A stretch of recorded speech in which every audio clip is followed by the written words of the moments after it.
This evening we wish to consider the problem of the relationship between science and what we call scientific materialism. In order to get the necessary perspective, we have to realize that in the progress of Western culture, man moved very gradually but relentlessly from a theistic to a humanistic foundation. The division in time is rather uncertain. There were both theists and humanists in Greece and in the Roman Empire. But we may say, for general purposes, that modern humanism began in the early 17th century, following the Reformation, which more or less cleared the way for free thinking, and then gradually, slowly, and at first rather painfully, advanced its own purposes, which were consummated in both political and intellectual revolutions. The humanistic position rose in importance as man advanced in his knowledge of the natural sciences. In ancient times, scientific principles were known, but they were known much as religious principles were known. They were held as convictions by the learned. There was hardly enough available methodology to permit the scientific approach to knowledge that we know today. But in the 18th and later, more intensely in the 19th century, the organization of human knowledge passed gradually into the keeping of astronomers, biologists, physicists, and to a measure, psychologists. During this time, the struggle between religion and the rise of science was a very keen struggle. And in the United States particularly, this struggle continues even till now. While it is true that psychologically science has come to more and more dominate our intellectual lives, religion still plays a very large and positive part. And the family of the scientist may be devout in some faith, and even the scientist himself may acknowledge a nominal allegiance to some religion. In the vanguard of the scientific motion, of course, there were extremists. And in humanism, these extremists took a totally materialistic point of view, and we have gradually come to know them either as rather rabid agnostics or actual atheists. In the 20th century, atheism came into fashion in the Western world. It remained fashionable, however, only in certain groups, and its influence was limited to a level of intelligence that was deeply immersed in the advancement of scientific knowledge.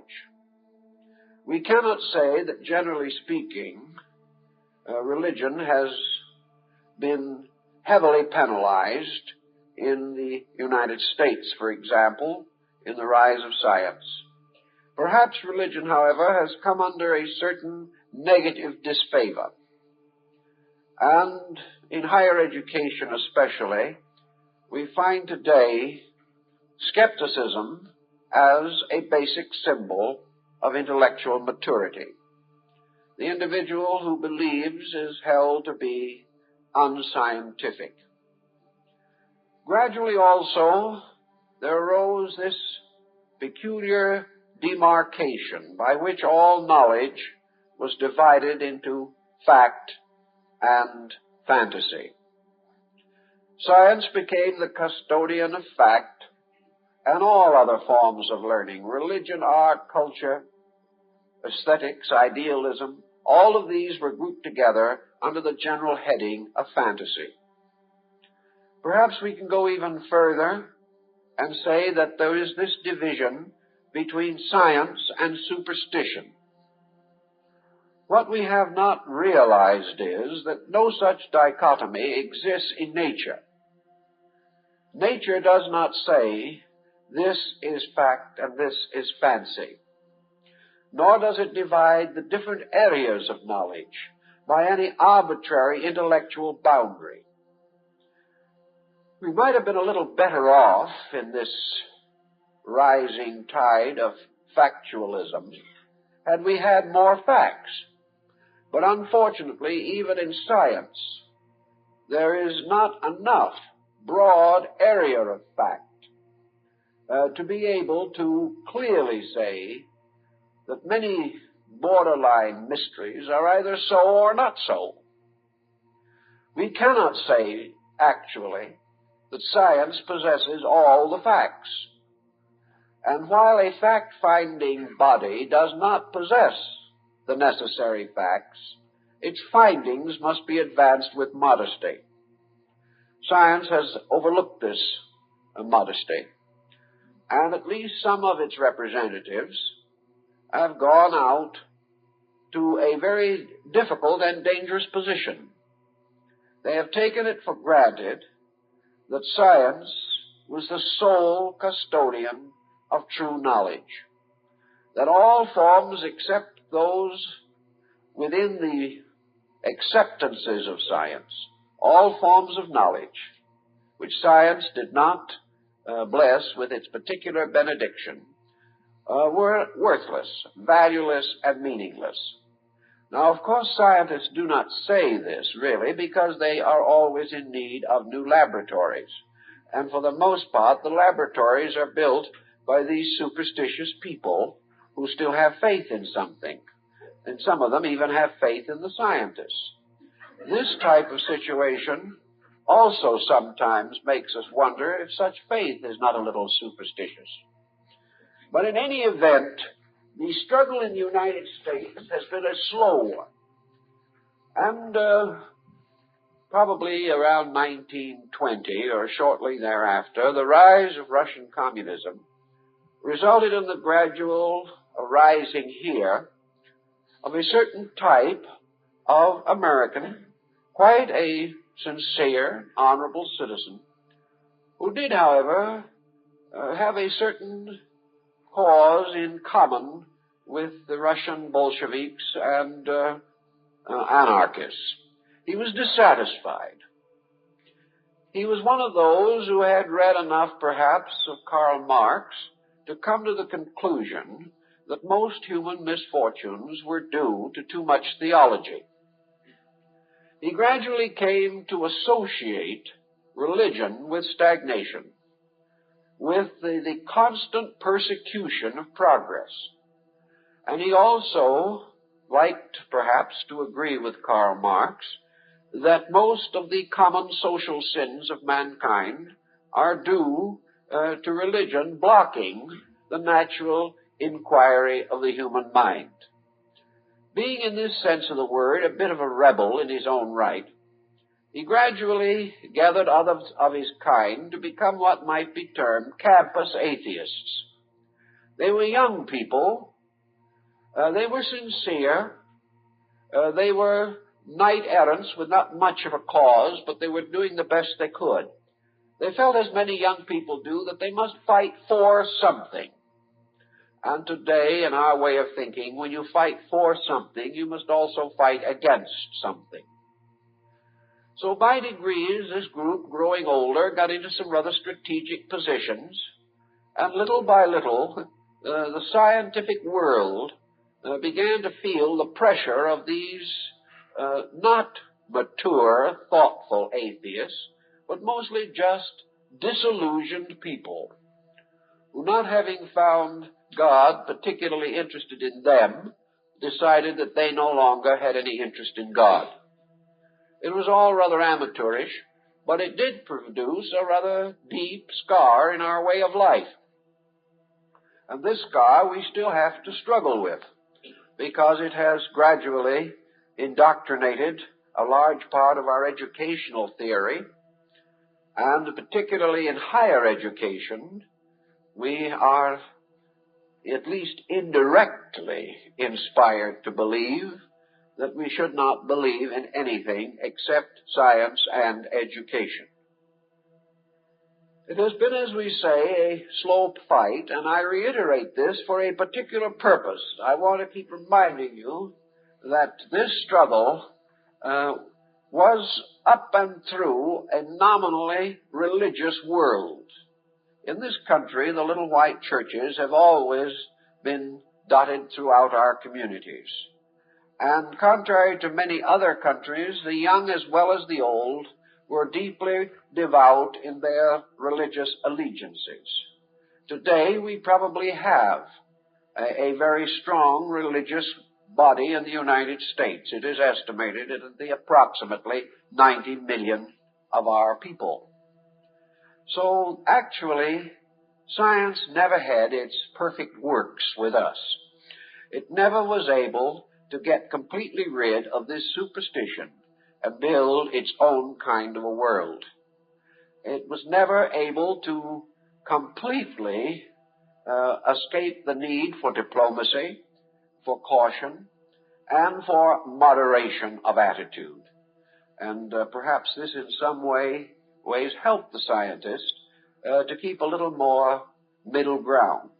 Also here, we do not suffer very much from religious persecution, and the old superstitions against which the humanists first hurled their thunder are not of enough importance in our way of life now to form very much of an enemy.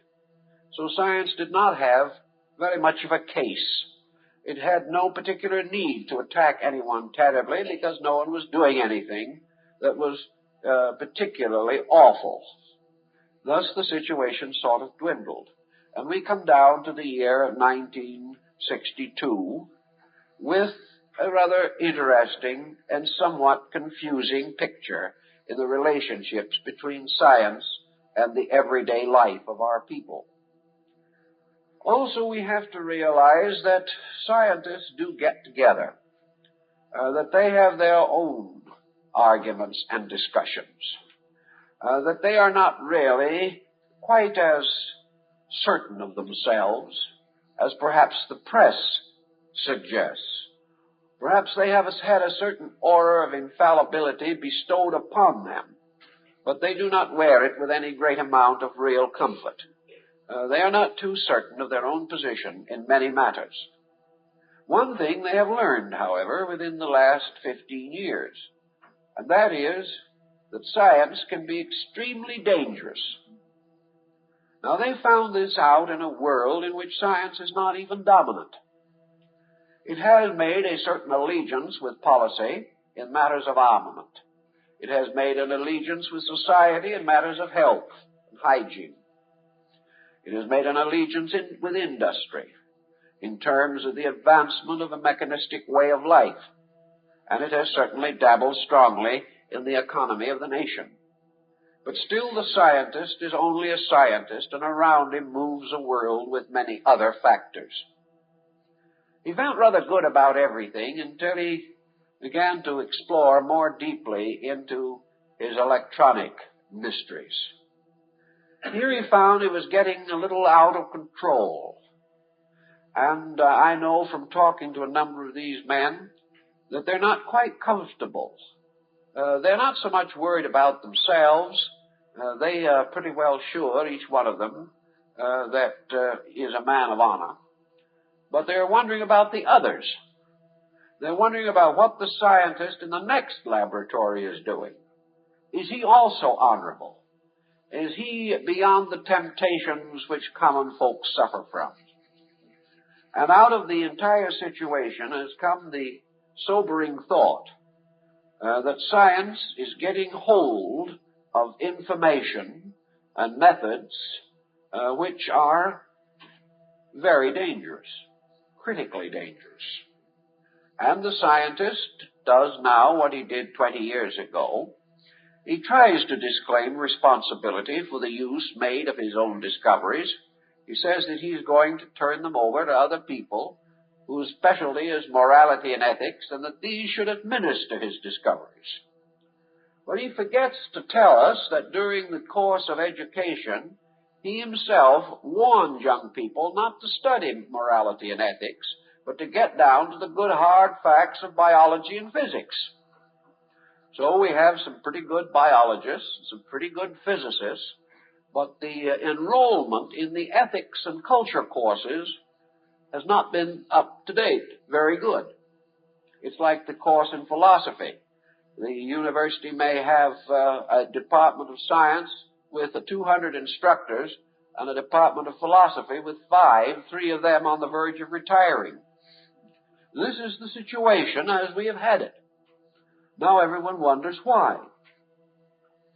We also feel, however, that because of the slow encroachment of science, because there is still a large reservoir of faithful and devout persons in this Western world, that we may be able to absorb the shock of scientific progress and still keep our heads. We have therefore seen only a slowly conditioned advance in this area. Now, on the other side of the Atlantic, our communist competitors have had an entirely different background. And this is rather intriguing. After the Bolshevik Revolution and the gradual rise of the Soviet republics, the scientist found himself in an almost perfect atmosphere. He found himself in a country in which atheism was a law of the state. He found that every force of importance in the country was on his side. Everything was done that was conceivable to humiliate and to discourage religious observance. Everything was done to cause young people to become highly fact-minded. Russia at that time was engaged in the beginning of a great struggle for industrial and economic supremacy. In that struggle, priests and monks and nuns did not look particularly helpful. Therefore, as far as possible, they were drawn back into industrial society. They were forced either to take secular employment or else to hazard actual existence.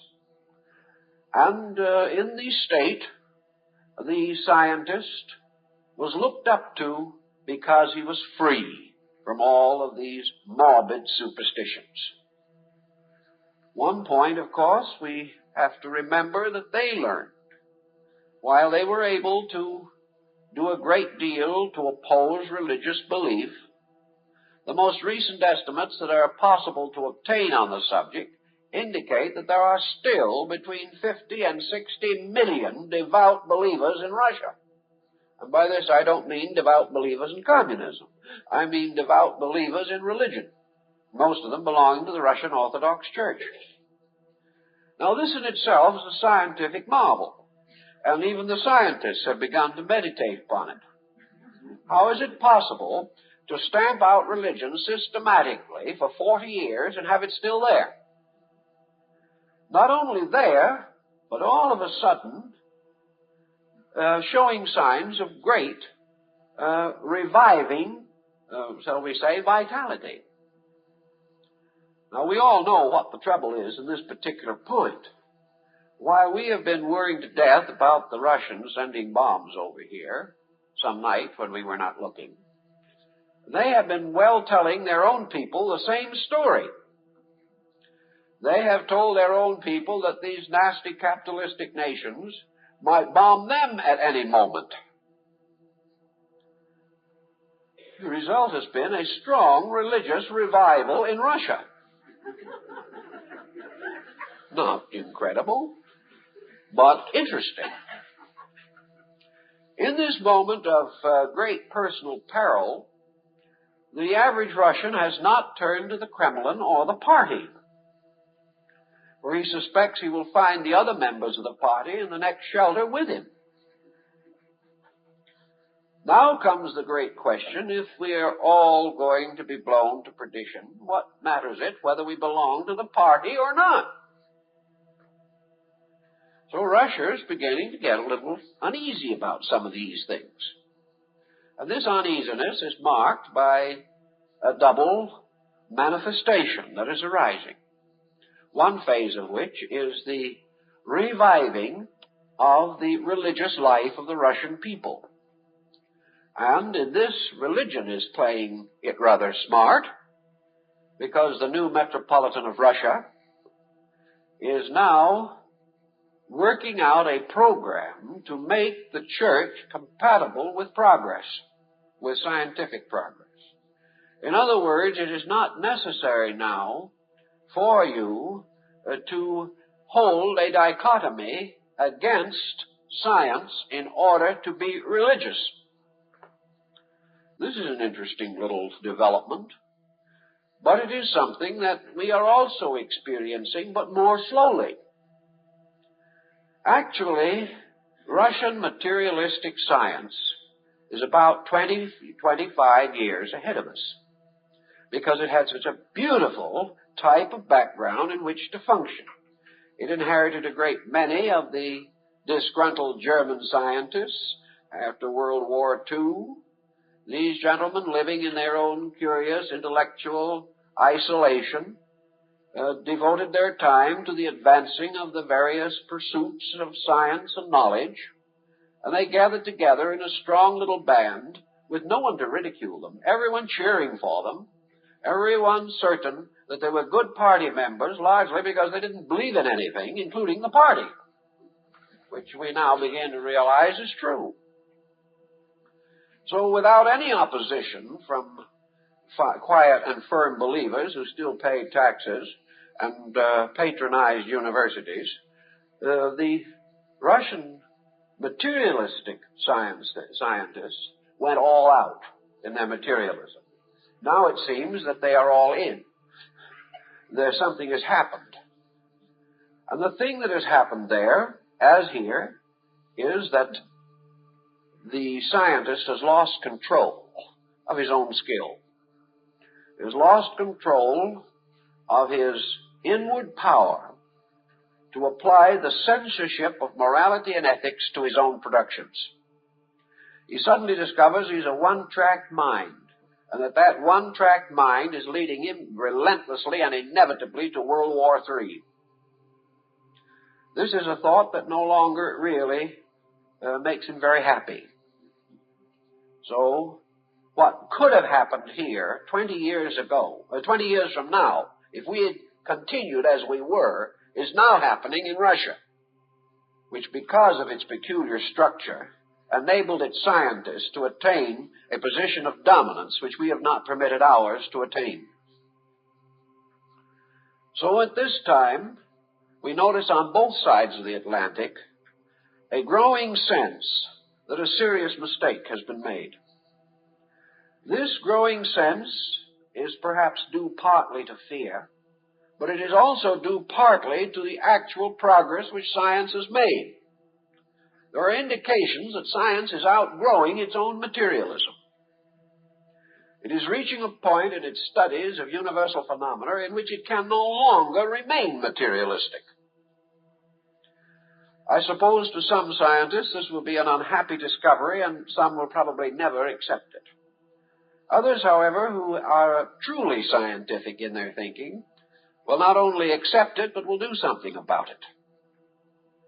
We have already learned psychologically that materialism as a basis of human security is a dead loss. We have also learned that scientific aptitudes are no substitute for moral convictions. In almost every area here, we are waking up to the fact that what we call materialism is a dead loss to all concerned.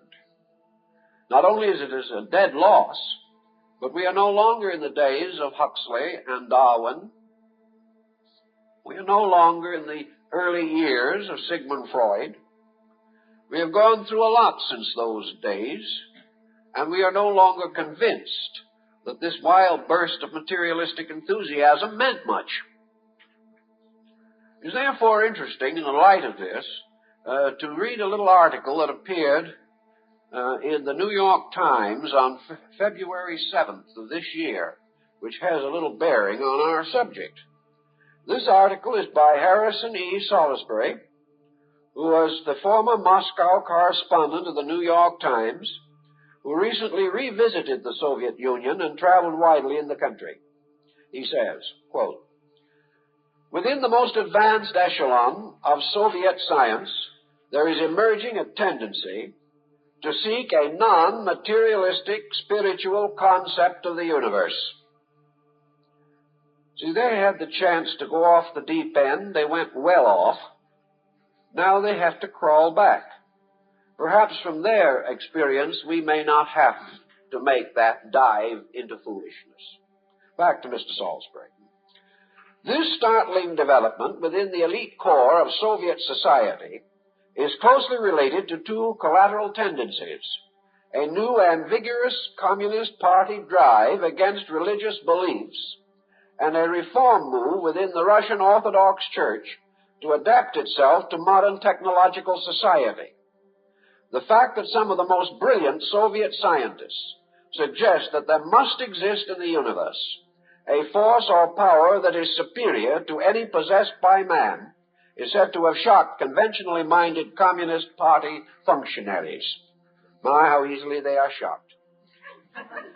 How widespread this tendency is cannot be established, for names have not been given. But there is reason to believe that some of the most eminent figures in the galaxy of Soviet physicists, astronomers, and mathematicians are involved. They are men of great influence. It may be presumed that the tendency that they represent will not long be confined to the field of science. These men have not become believers in a formal religion or dogma. Their faith is more akin to that appearing among many of their Western scientific colleagues, but they are no longer atheists.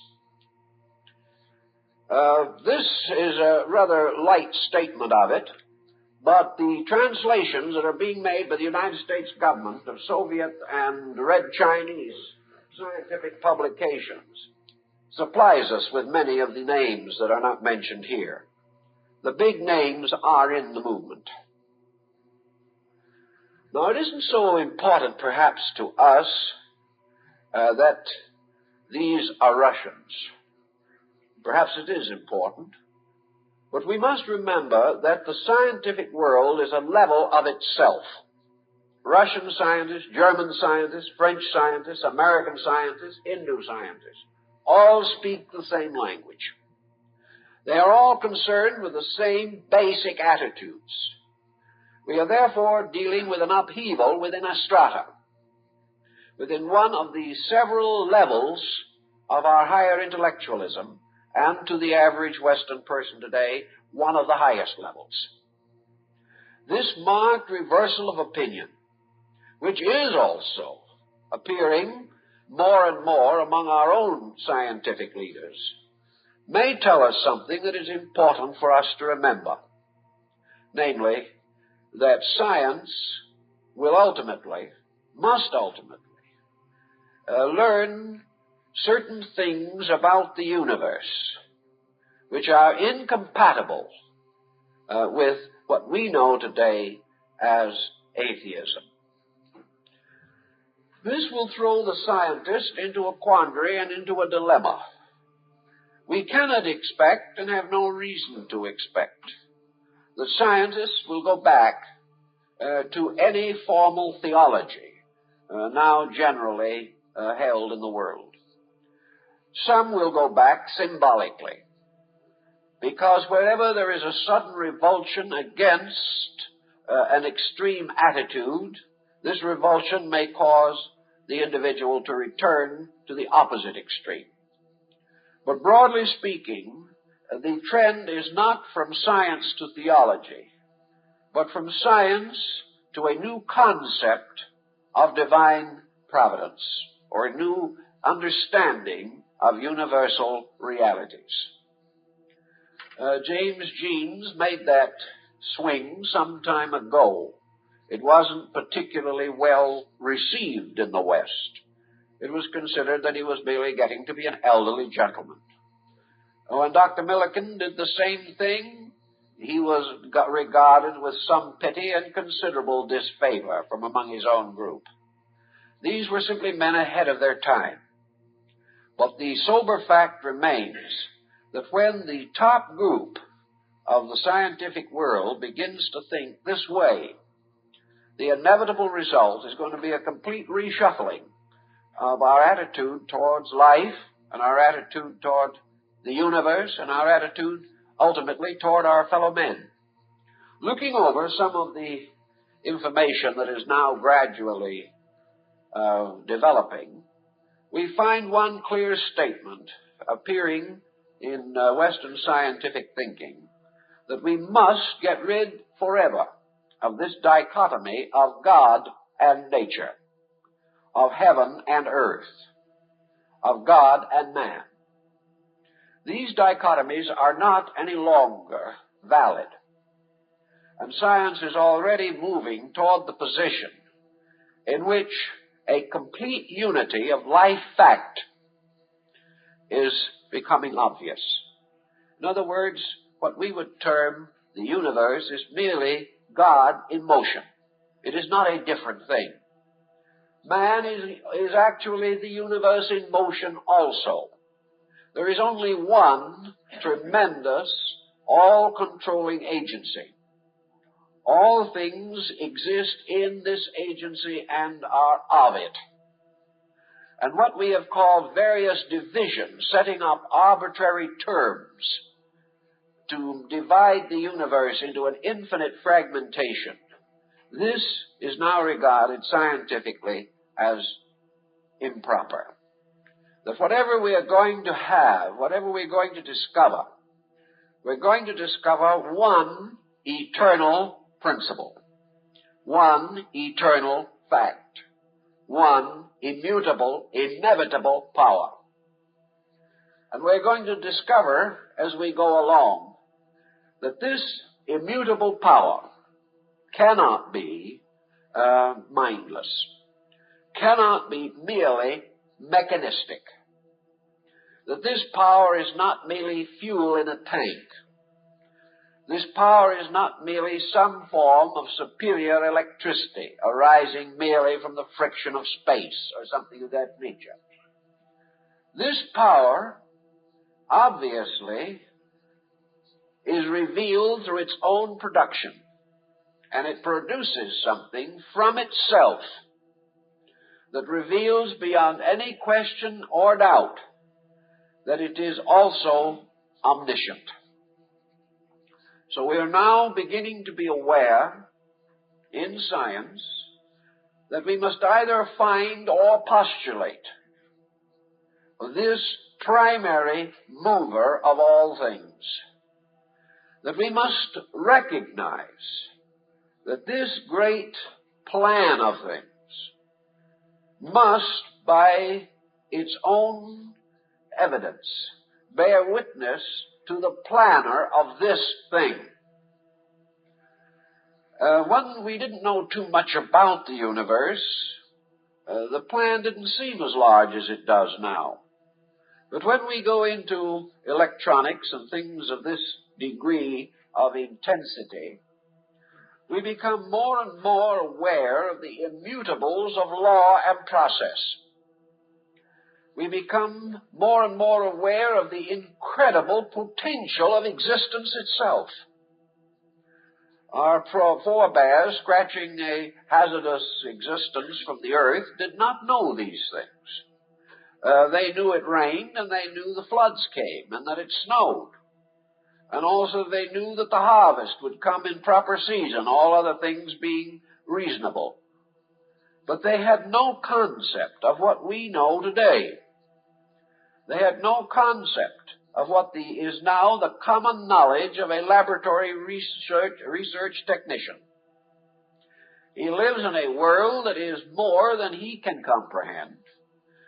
He is surrounded by other people who are penetrating into various aspects of it as he is, There is scarcely a day when a great discovery is not made, but tomorrow there will be another. And this process of infinite discovering does not seem to come to any end.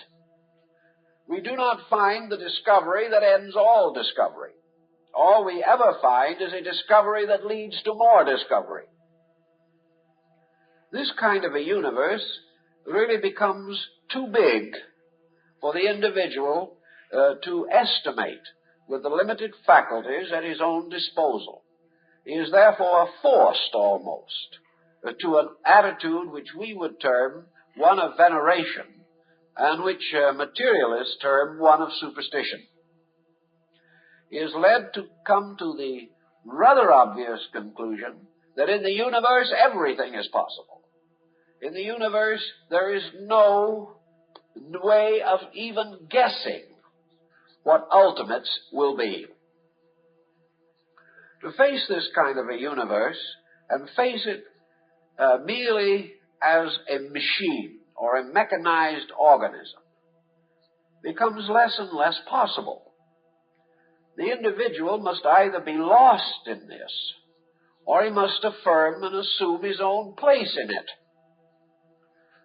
And in order to protect himself from his overwhelming insignificance, man must begin to include himself in the great universal processes which go on around him. Little by little, therefore, the scientific mind is coming face to face with too much evidence of an intelligent, conscious universe. He has not experienced this consciousness or this intelligence, but he beholds it. He receives the testimony of it through his sensory perceptions. He is surrounded by it. And as his own experiments go on, he becomes more aware of how invisible, incredible forces can and do operate continuously. The Russians have found this. They have also made the negative discovery, which we are also making today, and that is that man himself is so constituted in his own psychic organism that he flourishes only when his integrities are reasonably secure. Man has to have faith. As one of the old Greeks said, man is a religious animal. Man has within himself the inevitable determination to believe. And the reason he has this determination is that it is essential to his survival. Long before man can hope to comprehend the mystery of the universe, he must assume it. He must accept it. And out of a very simple childlike faith, he must take hold of universal phenomena and see in it hope rather than despair. He cannot live in a universe composed entirely of mechanistic factors, because himself he is not a machine. If he had no intuition, if he had no emotion, if he had no inward hopes and aspirations that transcend the actual mechanistic problems of survival, if he did not have these, he might be content to live in a universe made up of machines. But man is not so constituted. He is not content. We have only one way of knowing, at our level of insight, whether man is right or wrong. This old process of dogmatizing these things is not especially practical, although we must admit that in old dogma there is much truth sometimes, but also there is tendency to error. The only thing that we can be perfectly sure of is that nature's processes support those that are consistent with them. That creatures, in order to enjoy the maximum security in any natural situation, must obey the laws of that situation. If they wish to become wiser, it means that they must become wiser in relation to these laws. if they wish to contribute to progress, they must help to advance these laws, not some other laws. Man, therefore, experiences a twofold destiny. He finds that some of the things that he does make him better, make him happier, healthier, lengthen his life, give him a more serene existence here. Other things which he does obviously are not according to nature's will, and he is promptly punished. He is punished in various ways. Most of all, he is deprived of the support of nature. He finds that his affairs do not go well. He finds that his health is disturbed, his emotions are disturbed, his mind is disturbed. He discovers that if he keeps the laws around him, keeps faith with something, this faith sustains and supports him. If he breaks faith with this thing, it turns upon him and apparently persecutes him. Actually, however, merely depriving him of his birthright of a place in nature's program of progress. Thus, we have one simple criterion that we can use again and again. Are we able to survive what we do? Is this thing which we are doing contributing to progress? If it is contributing to good.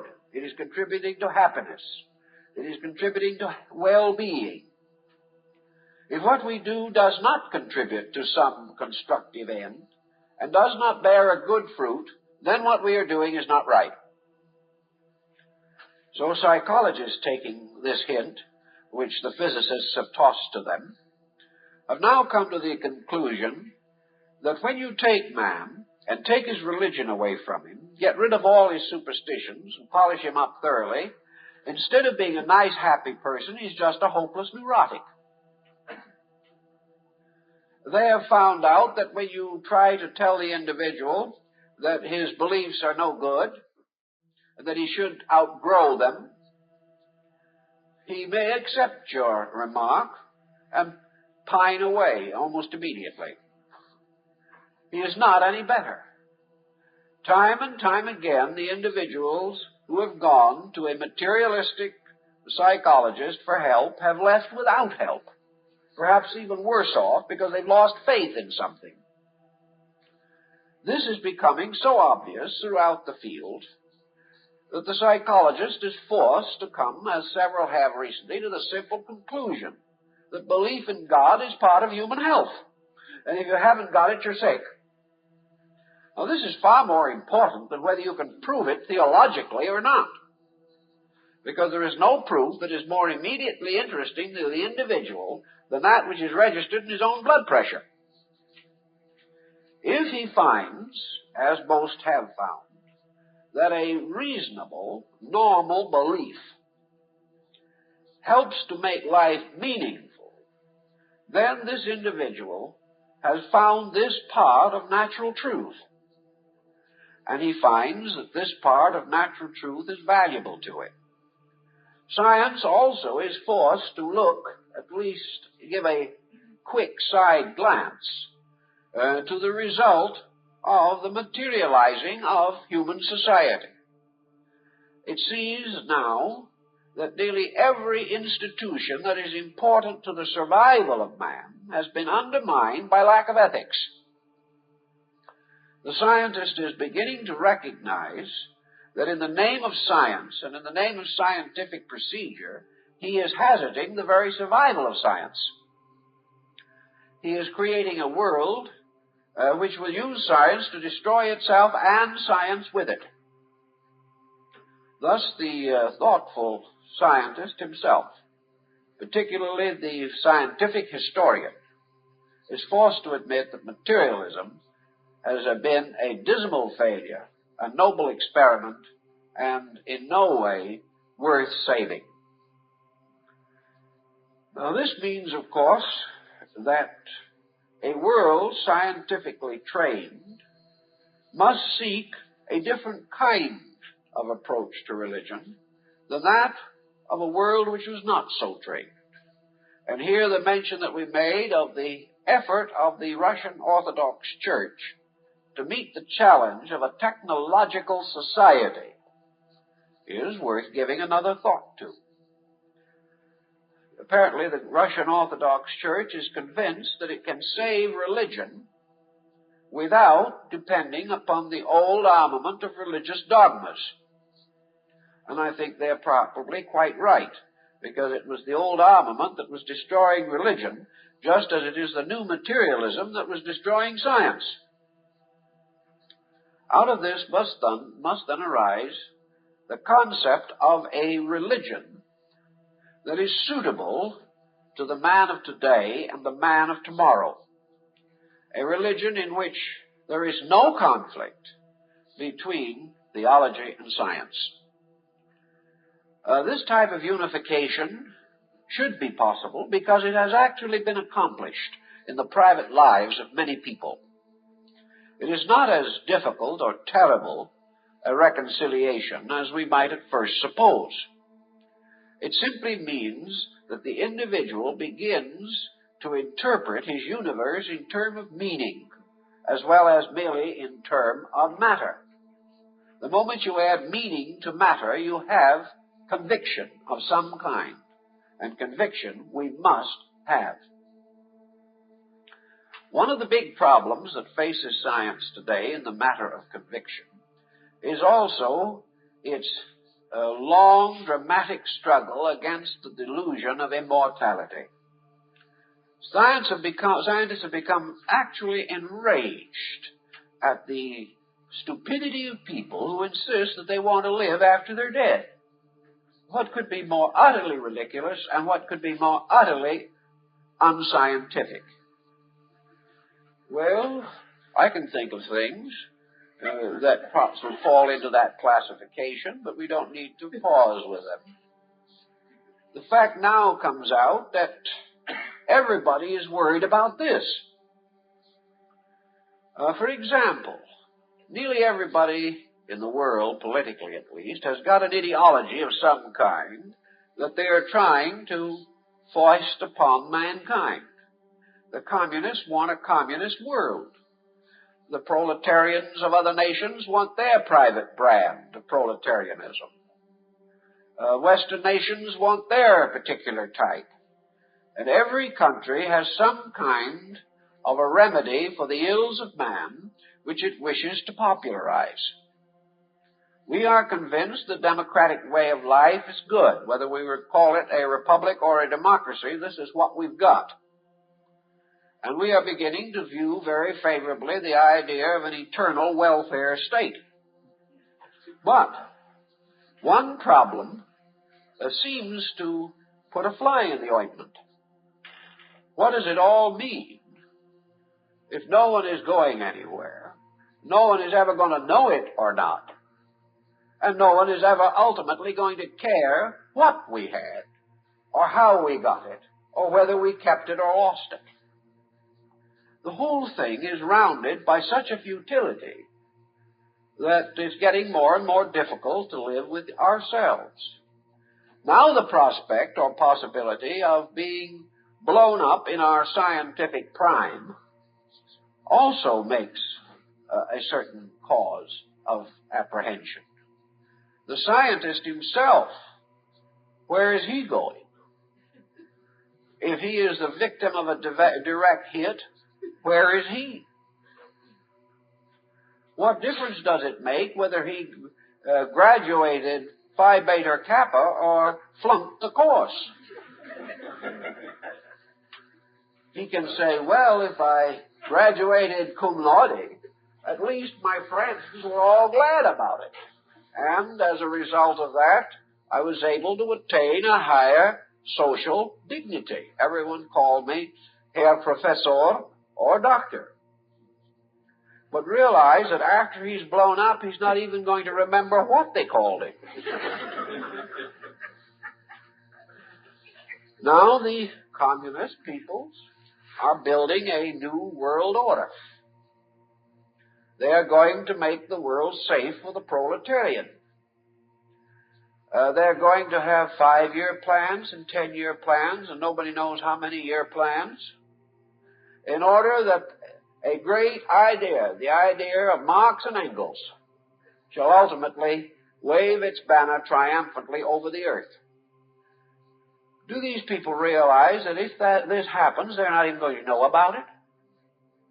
We're going to have this great socialized country, which is the fulfillment of our desires. It may not be anything our descendants want, but we think they do. But we're not going to know it. So we pass it on to them. We're not building for our own frail mortality. We are building for the future. Now we suddenly wonder about the frail mortality of the future. All our children, their children, and their children to eternity are also all going to stop remembering that they ever existed. So that actually our memory is just a little span of years. Then there isn't anything. And no one will know, no one will care, and we will not know nor care.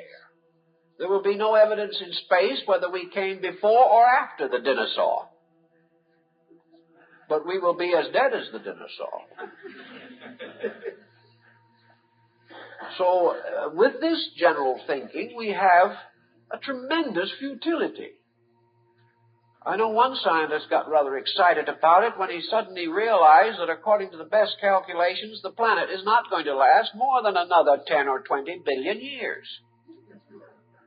At the end of that time, all progress will go up in smoke, steam, or whatever is used to terminate planets. There isn't any more. And in face of this famous line, there isn't any more, what are we all getting excited about? What is the end of this thing? And science can no longer tell us that the great victory is a full stomach. Men can die on a full stomach also.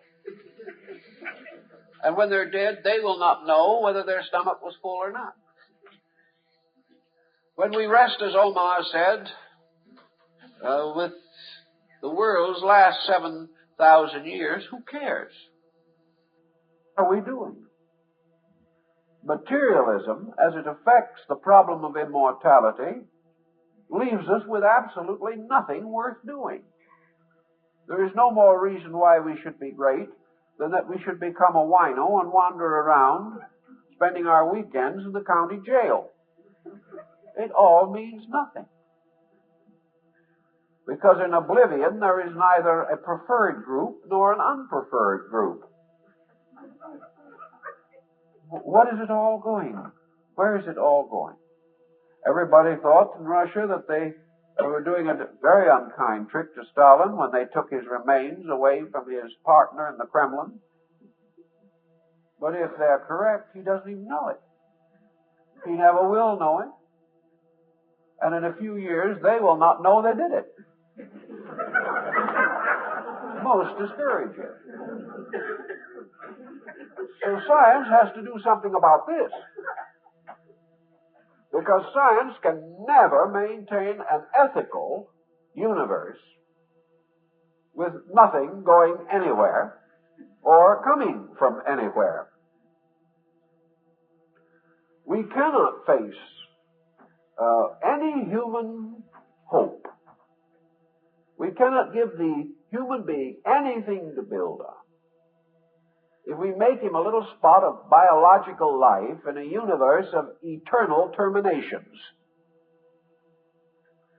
So as soon as he gets through trying to figure out whether the universe has an intelligent principle in it or not, he's got to begin thinking about what this intelligent principle might have planned for its creatures rather than what he thinks it planned.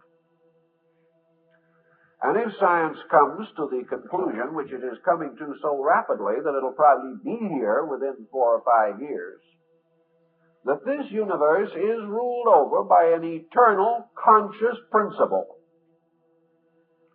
it's going to have to revive and revise its thinking about the termination of anything. We are going to come face to face with the problem of an eternal existence in an eternal creation. ever changing but never ceasing. The lack of this concept of life after death has certainly contributed very largely to the rise of crime and delinquency in the world in the last 15 years. We might have endured it because other people's deaths we read about, and our own we do not any longer talk about, because we are not in a position to. But in the problem of a great world catastrophe, in which perhaps millions of human beings will be the instantaneous victims of sublime progress, these things get to be important. And the question is, if the bomb hits, where do we go from here? Someone has to find the answer. If we do not find an answer, we're going to fall into a chaos. The same kind of chaos that was typified in a small symbolic way by the man standing at the front of his fallout shelter with the shotgun to keep other people out. This is about all we've been trained to do. But this becomes an intolerable state of affairs, utterly unworthy of a human being. So, science is now wrestling with the reason for itself. What has the whole development of science meant if man has no existence other than the few years that he spends here? The next thing that science is going to have to struggle with, and struggle with rather seriously, is the problem of what constitutes morality and ethics. What is a good man? In all our excitement, we haven't gotten around to this yet. We know what makes smart men, but we do not know what makes good men. We have faith in good men, but we're afraid of smart men. And we have too many people to be afraid of these days. So what is this better type of being, this better type of person that we would all like to see in high office, or to see in some way in authority to regulate the affairs of mankind? We know that down through time we seem to have produced some persons whom we consider better types of people. We also know by looking into the lives of these better types of people that they had strong internal characters, that they were people of faith, of vision, of insight, of courage, of unselfishness, and most perhaps important to us, of honor. Thus, the better type of person begins to emerge as an archetype in this confusion. And even science now, particularly psychology, is beginning to talk about complete people. No longer people walking around on one leg or with one arm or with one eye. In other words, people who have been rescued from intellectual and scientific surrealism. We are not very fond of some of the kinds of paintings that we see where we can't tell whether it's a human being or an omelet. And as we look inside of ourselves psychologically, we cannot always be sure whether we are human beings or omelets. And this is not any longer satisfactory. So we begin to think of complete people. And when we think of complete people, who do we think about? I don't think we think of Sigmund Freud. I doubt very much if we think of Adolf Hitler. And I'm reasonably certain that we don't think of Mr. Khrushchev. When we think of complete people, we think of those noblest examples of man, who in character, in principles, in integrities, and in values were the archetypes of what we know all human beings should be. Therefore, perhaps we think of Jesus or Buddha or Zoroaster or Confucius or Lao Tzu, Socrates, Plato, Pythagoras. These were the people, to our thinking, who were most nearly complete people. We have a different way of defining them now, but the substance is not essentially different. To us, a complete person is one who is able to administer his own life with dignity. A complete person is one who has his job and his friends, his joys, his love, his health, and the respect of his fellow men. This complete person is not merely a scientist. He may not be lacking in science, but if he's a scientist, he may be also a musician, a great lover of art, a great student of culture. He may find not only the joy of exploring space, but the quiet enjoyment of reading a great poem. This complete person is one who lives a full life, a life enriched by all forms of evidence which improve conduct and character. So we're looking for this kind of person. And we know that we cannot find him unless we create him. Buddha is very clear on this point, and no thought was ever more honest, that every individual has to be the sculptor of his own character, that he has to find ways to develop those values which are necessary. His educational system, his environment, and his society are expected to encourage in him the fullest development of his own character. If these institutions fail to so encourage him, they fail in their own purpose. A man has a right to change, correct, or if necessary, remove that which is no longer useful to him. So the search for the complete person is on. And perhaps the reason it is coming so directly to our attention is this tremendous increase in neurosis. And neurotics are not people who have simply gotten sick for no good reason. Most of them have hurt themselves. That there is no doubt. But most of the hurt is also due to the fact that they never had the equipment necessary to help themselves. Every social inducement was to make them sick, none to help them to be well. This has to be changed. And we have to find that this search for the complete person is the most practical thing in the world, because it is this person who must administer progress. This is the person into whose hands the secrets of universal energy must pass. And these hands must be pure of those defilements by which perversion is likely to be possible. So science, looking to its own salvation, has no salvation but ethics. And ethics depends upon philosophy.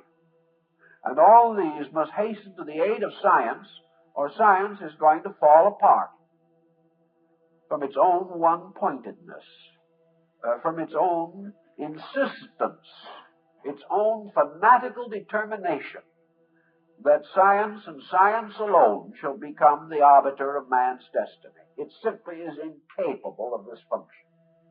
It is acknowledgedly only one part of knowledge, and it is trying to usurp all of the world of knowledge, which it is not capable of usurping and not able to administer.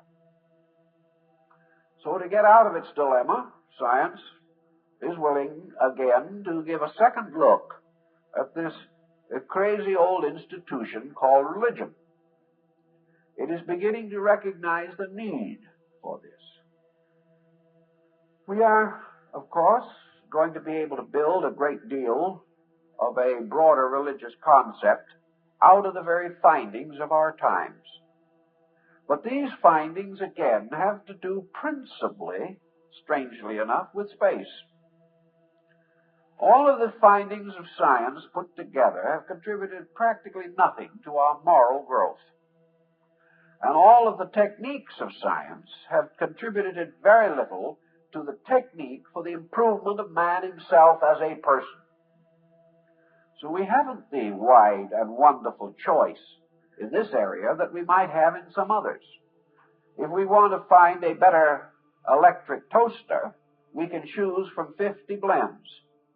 We have brands of every type and kind. But when we want to choose from a better way of life, we cannot choose from contemporary knowledge because it simply is not available. Almost everything worth knowing on that subject belongs to periods long remote.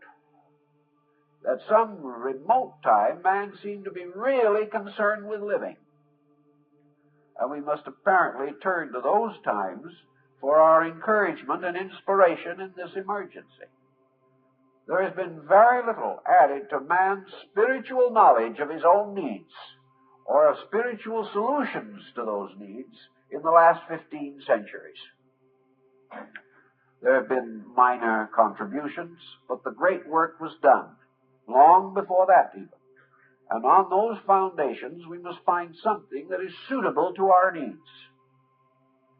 It is obvious that probably the only answers that we have lie in religious doctrines which were not overly theistic in their own time, but were strictly humanitarian and strictly utilitarian. We are not going to be able to go back to the old gods, but we must go back to the systems which gave us the strongest defenses against the dangers of the unknown and the misused.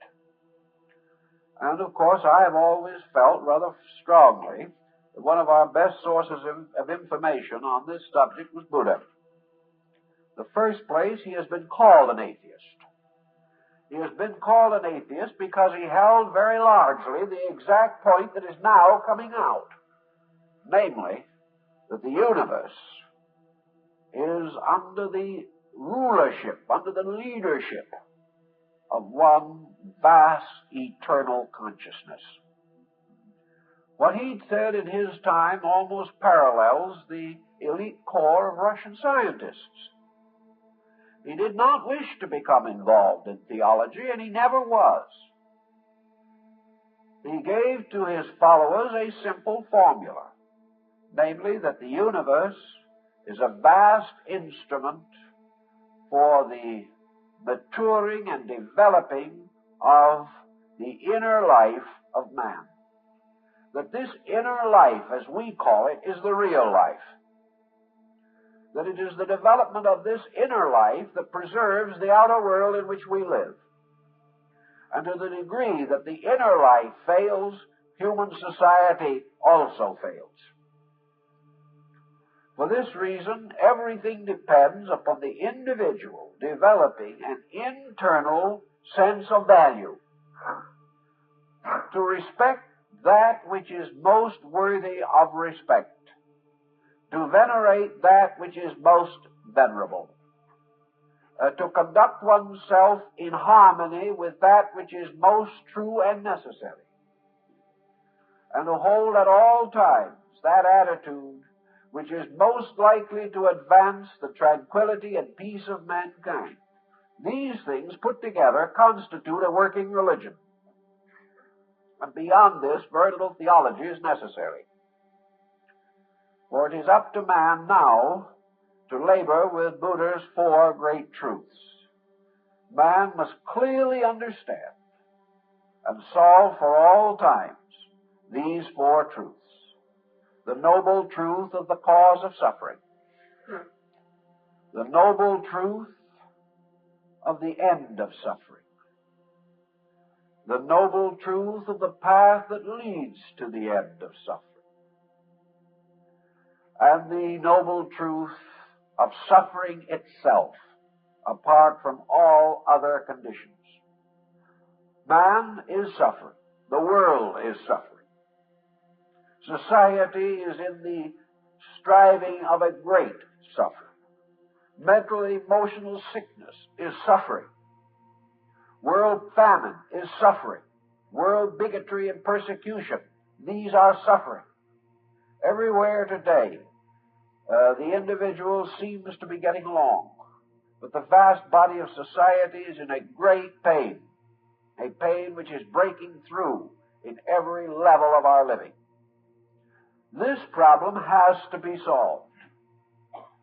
We must face the fact that until we end suffering, We have never perfected science. That science is not merely to give more luxuries to those who can afford them and leave suffering untouched. Science is not going to be able to solve anything by being the first on the moon, but the last to remove the causes of common suffering on earth. We like to think that science wants to cure suffering. And in the last 25 years, there has been great progress in the healing of disease. We have remedies for many ailments that we never previously were able to cope with. We are able to lengthen life considerably over the probabilities of 20 years ago. But we haven't touched suffering. For every new step in our way confronts us with new pain. And those who have lived a little longer have in most cases only suffered a little longer. The great cause of the whole problem has never been faced. Our religious life, then, must be concerned with these truths. The truth of suffering, the truth of the cause of suffering, the truth of the end of suffering, and the truth of the path that leads to the end of suffering. Until this is achieved, man can never build his golden age, or can never arrive at the time of peace and security he hopes for. These problems are both scientific and religious problems. Therefore, on this level, science and religion serve one purpose. There is no dichotomy. On this level, the goals of both are the same.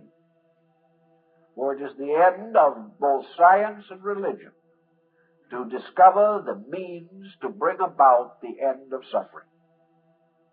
And this is all types of suffering: mental anguish, emotional anguish, poverty, sickness, crime, everything that we know.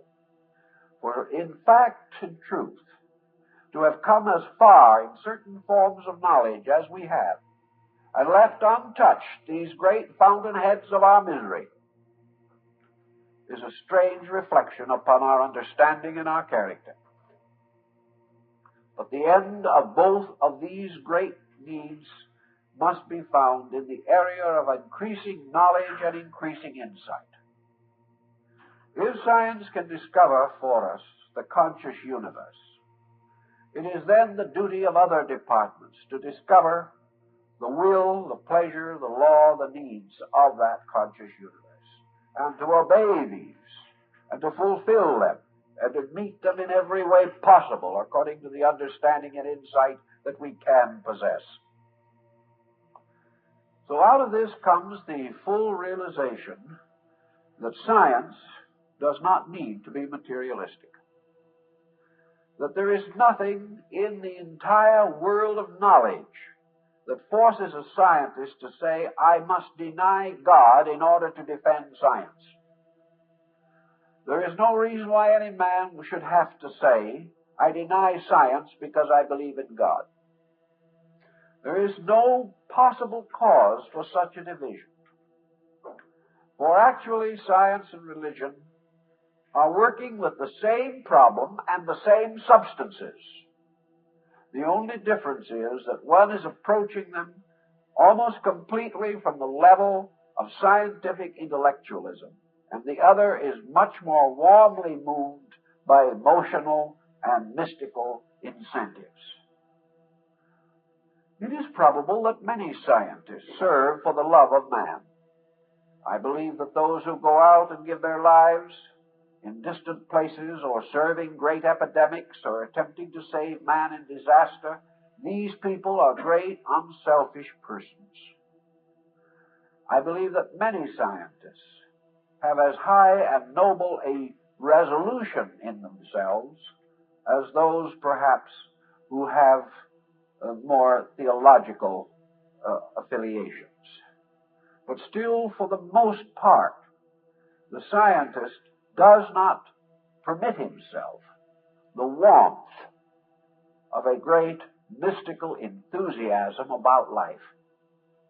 He feels that if ever he becomes truly a lover of life, he will be a betrayer of science.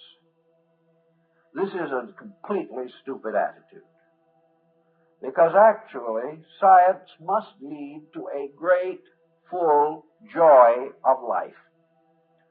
If the scientist cannot enjoy science, and if the religious person cannot enjoy religion, what have we left? Many scientists are moved by duty. Many religious people are moved by duty. And both these groups are made up of miserable people. It is not a problem of duty. It is a problem of simple, joyous recognition of the facts of the matter. Science is not in any way required in the advancement of itself to deny the power within the scientist by which he can be a scientist. And this has really caused a lot of thought. A scientist says to himself, I am a person dedicated to science. Then he stops and says, who am I? He knows, for example, that somewhere within the mysterious recesses of the brain of Einstein, there was something that could come to amazing conclusions, and that these conclusions could later be demonstrated to be true. So that actually the great discoveries of science are not made by science. They are made by men, by human beings. They are made by people like the Pasteurs and others who have given us things we desperately needed. So actually, the reason why we have science is simply because we are alive. We have science because there is something inside of us that no one has ever been able to understand completely, by means of which we are capable of developing scientific interests and remembering a scientific education. Without this life in ourselves, there could be no science. So the scientist is confronted with the fact that he is alive. Not only that he is alive, but that he is capable of continuously learning. That more and more can come out of him at every moment. Then he looks around and perhaps a little grudgingly admits that non-scientists are also alive. This is called broad-mindedness. But he also notices among some of these non-scientists some very interesting people also. Great composers, great artists, great technicians in other areas. He finds those who are able to fashion great art, and others who are able to build great industrial empires. And he realizes that all skill and all knowledge is not scientific, but that it is related to many fields of interest. But all this knowledge, all that we know, is coming from somewhere. So that we are really suspended between two unknown universes. The one on the outside that goes on and on and on to infinity, in which we are now beginning to suspect that there is an indwelling consciousness. Then we go into the universe inside of man, behind, and on and on and on, backward, not only through him, but through all of his kind and all other living things, and we discover an infinite universe of things there. We find 4 billion human beings, no two alike, each with an inner life, which we cannot understand, and which is perhaps more profound than we will ever know, because at most all we can see is a fragment of what that inner life is able to release into expression. Just as in the universe, we can only see that fragment of universal procedure which we can comprehend. So we have an infinitude at both extremes, and it is one infinity. We have, therefore, not only the problem of the consciousness lurking in space, we have the problem of the consciousness lurking in the infinite potential of man's own existence. A consciousness that is bursting through man as radiantly as any sun bursting through the walls of space.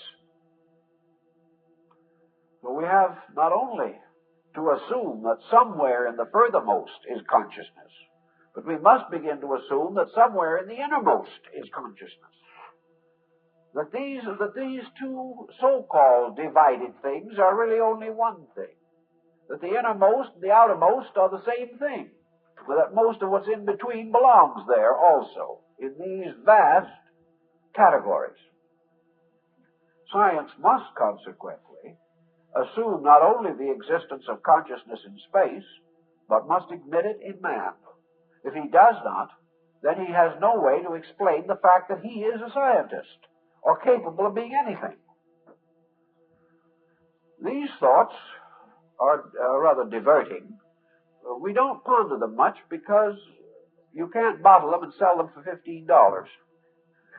We don't see immediate profit from this. There's certain satisfaction in being the first on the moon, but there doesn't seem to be much glory in being the first person in the neighborhood with common sense. This isn't glamorous. So we continue to go into these other things and neglect this primary thing, which is the instrument of our own integration.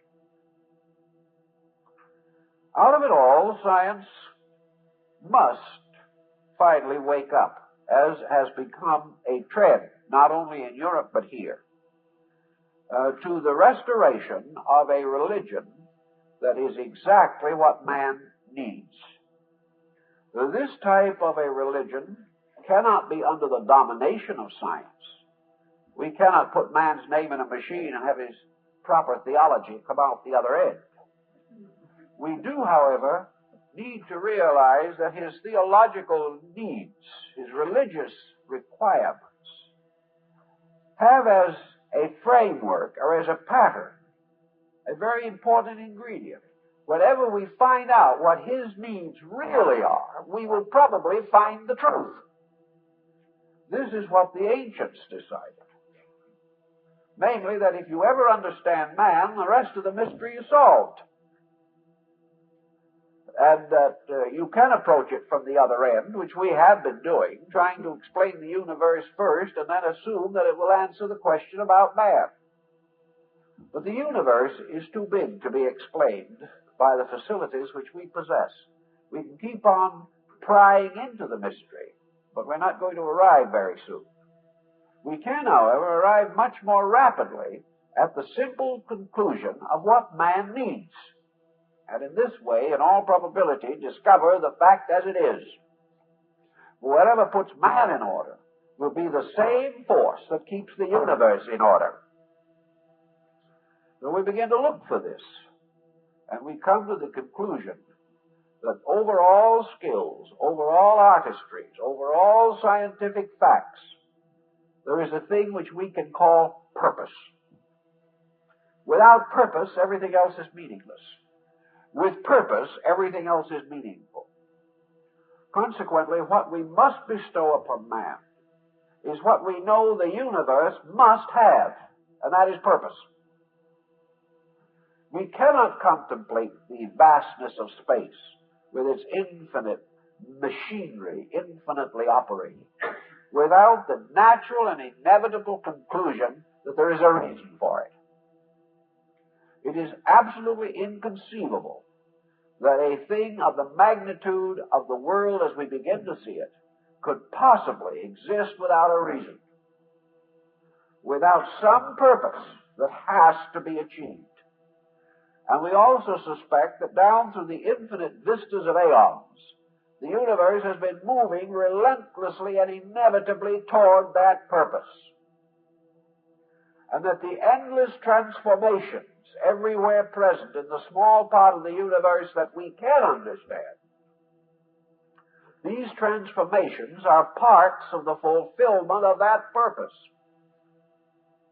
These transformations themselves are orderly, reasonable, and have obviously a purpose even in the small world of our understanding. So we now conceive, as science is beginning to conceive, a purposed universe. This is fine. We're gaining on it rapidly. But now we have another problem. We've got to find the purposeful man. We have got to discover the purpose for man. It's not possible to conceive that he is the only thing in the universe without a purpose. Sometimes it seems that he might be, but we consider this negative thinking. Actually, man has a purpose. Now, what that purpose is may or may not be easy to discover. Perhaps that purpose rests in the infinite consciousness, and only the infinite can fully know. If this be true, then we have only one choice, and that is to accept the infinite purpose, following it without knowing, but simply by the simplest process possible, and that is by obeying. If we are part of a universal purpose, and it has its own way, then the only thing we can do is cooperate. Until we are able to fully understand, we can only help as best we can. We're not going to be called upon at the moment to help maintain the equilibrium of the galaxy. That's obvious. But it may be that it is our natural and proper demands, perfectly reasonable in nature, that we do help to advance the purposes of known things and known purposes which we do understand, and which obviously and reasonably may be said to be supporting the universal purpose. So we say, how can we know this? What part of universal purpose can we understand? What do we make out of all this vast body of phenomena in terms of a purposed plan? And when we look around for an answer, we look right straight at a scientist. And he kind of blushes a little around the ears, because he doesn't know either. The thing he should have been doing was find this out. That was the end of science.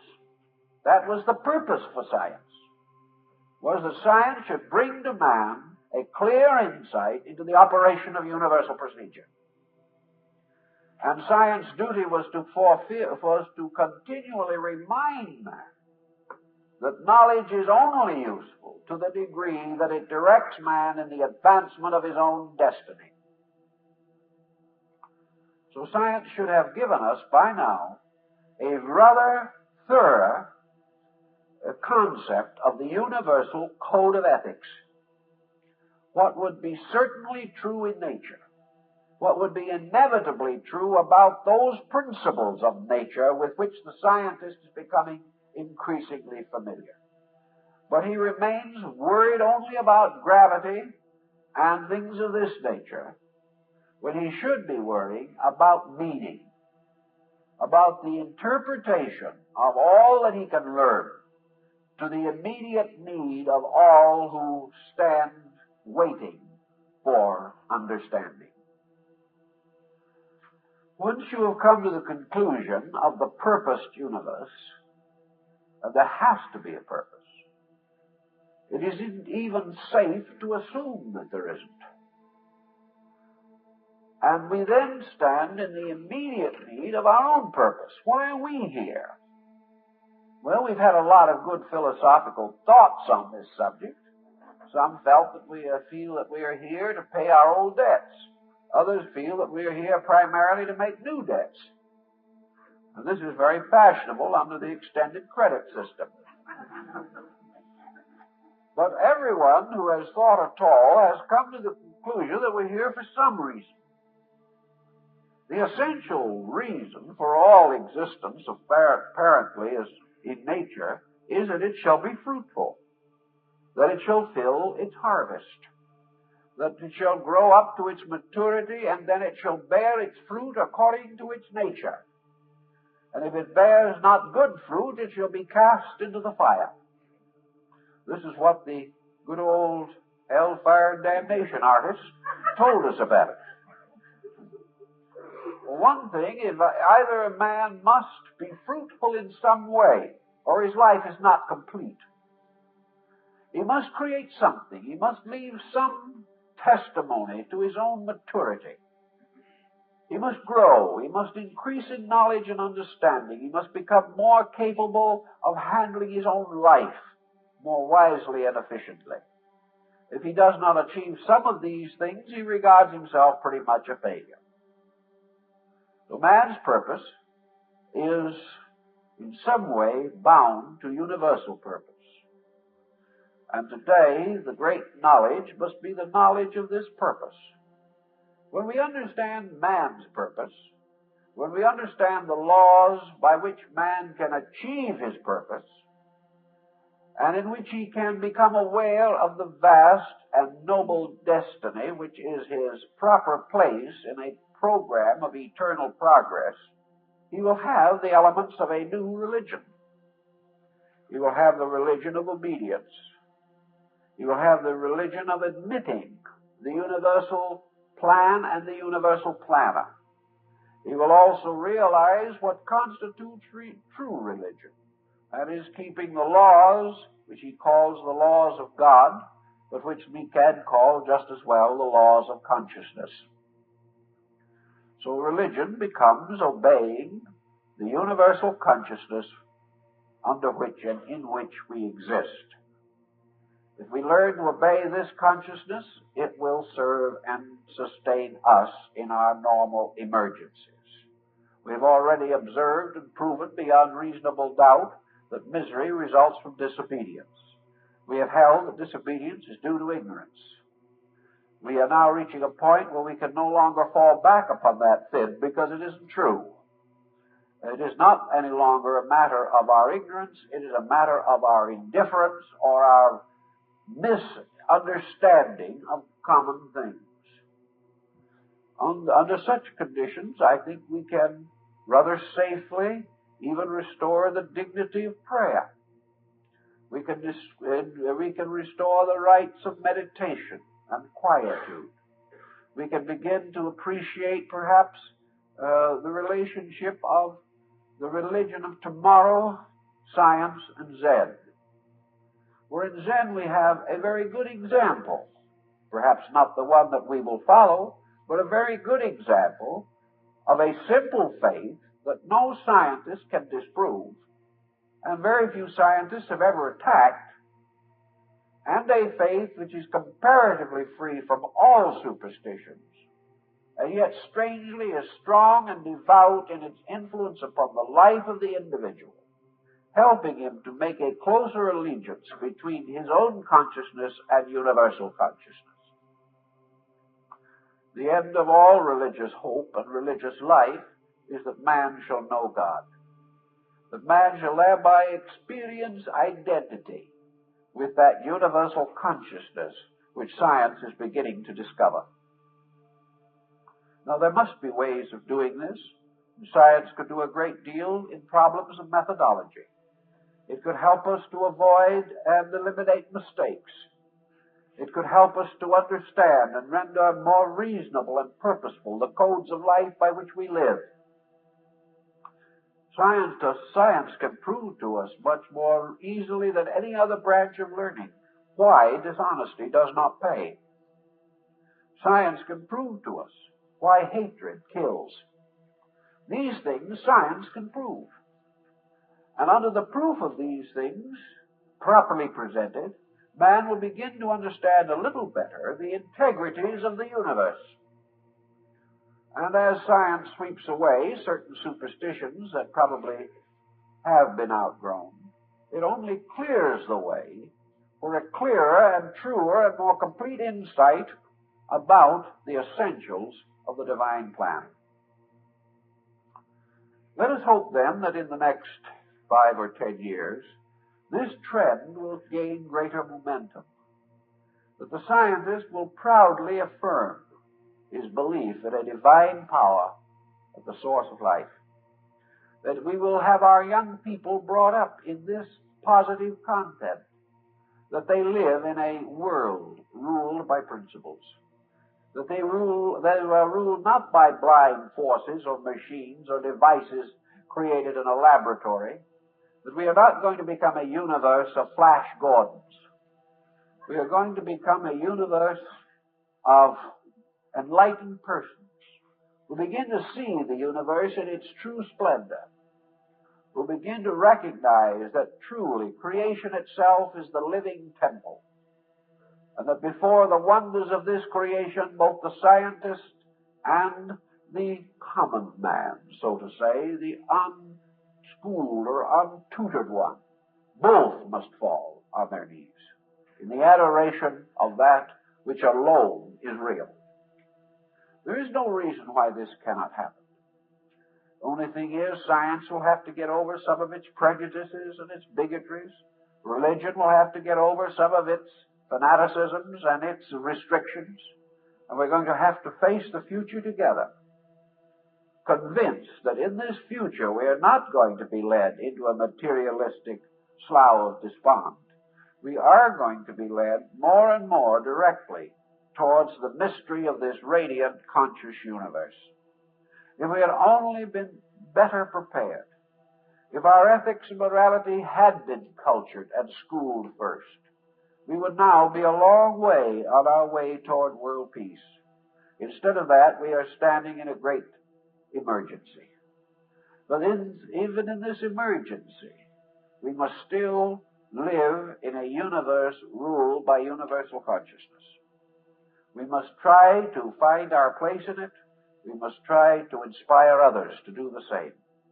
And we must more and more demand of science, wherever possible, that it provide us with what we really need, which we need more than pills and capsules. And this thing that we most seriously and completely need is hope, faith in purpose, conviction that this universe is what sciences are beginning to realize it is, something so magnificent, so inwardly and outwardly wonderful, so certain, firm, true, and inevitable, that we no longer have to live in these fears, that we no longer have to doubt everything.